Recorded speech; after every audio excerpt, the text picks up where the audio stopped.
Sige, nakasiras.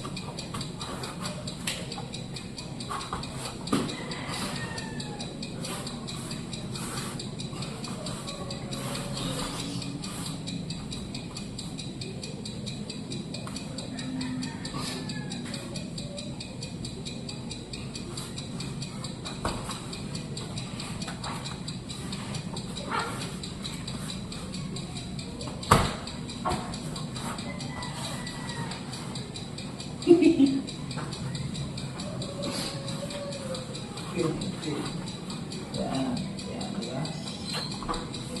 Yung kanina na ganito ay Russell. Yung sit out. Pwede mag-sit out doon, pwede mag-sit out dito. Yan ang dito, siyempre, right natin ako sa dito. Dito. Post. Basta ba up? Yan, sit. Pag sinabi sit out, upo lang ako. Dito ko, sit. Parang pipik ako dito. Para makuha ko. Ikaw ba? Di ba ngayon si Russell sa'yo eh? Kita. Post. Yan. Kaya ba dyan, no? Mumugot lang gano'n. Para lang. Tara. Sorry. Kaya na dito kukuha.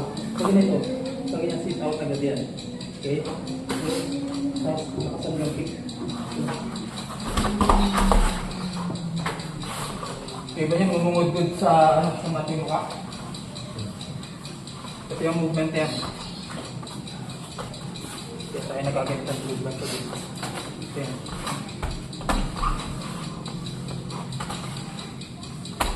Dito.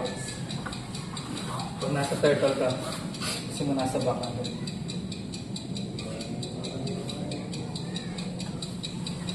Ikaw ganda, pipigilan lang. Ha? Right lang. Hindi mo mapipigilan yun. Hindi na pigilan yun.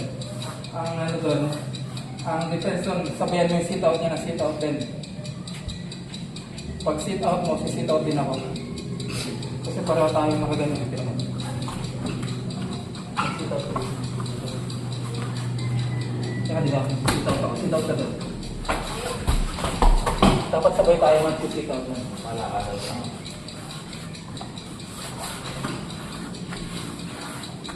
Kung nakita mo siyang magpa-sit out na siya, sit out. Para bumalik ko sa'yo.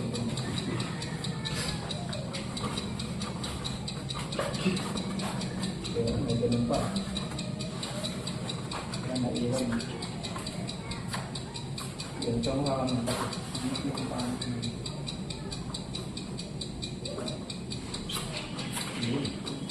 Nakawala ka din.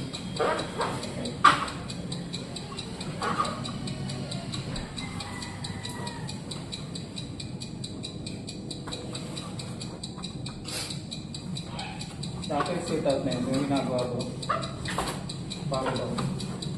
Pero makatira ko sa, siyempre Manila Bulls tayo eh. May na yung mga lives natin.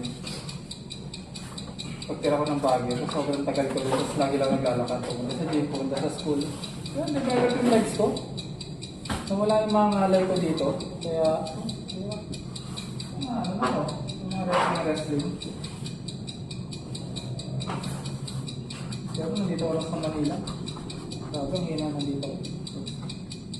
Kahit na anong live.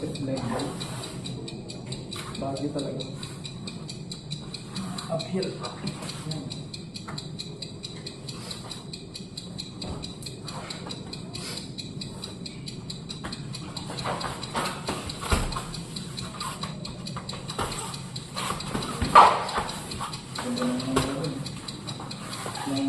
Yung white belt brace ko, never ako nasa side to side.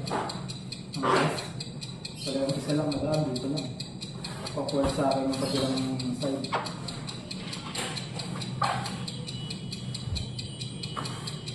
Twenty seconds.